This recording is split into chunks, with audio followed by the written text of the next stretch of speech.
Tinokukashirai pano nemufaro pachivhitivhiti chenyu patinokupai nyaya nemalatest updates atinenge tauya nawo tichikupai ari kuitika munyika yeZimbabwe.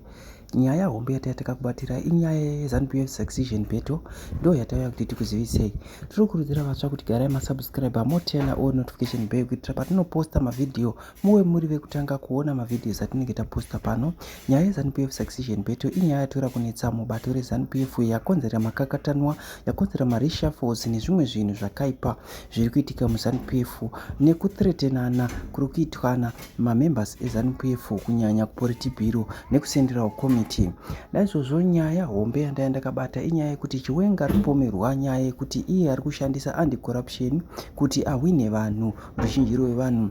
Ndo zvaari kupomerwa nemamwe mamembers ebato rake reZANU-PF. Asi tisikakupedzere nguva, zviri kunzi so far General Chiwenga is using anti-corruption sentiments to win the people, whilst Tagurei is deeply rooted in reviving the economy to meet upper middle income class.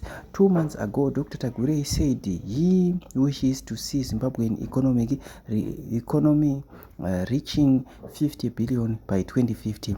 Naizvozvo zvinoreva kuti vanhu ava vari kumhanya against each other. Naizvozvo muri Zimbabwe hatizivi kuti achawina ndiani, but nerunyere kupera tiri kunzwa kubva kumahunga enyika zviri kunzi VP Chiwenga vanokwanisa kuhwina because ivo vane upper hand, vane military muscle.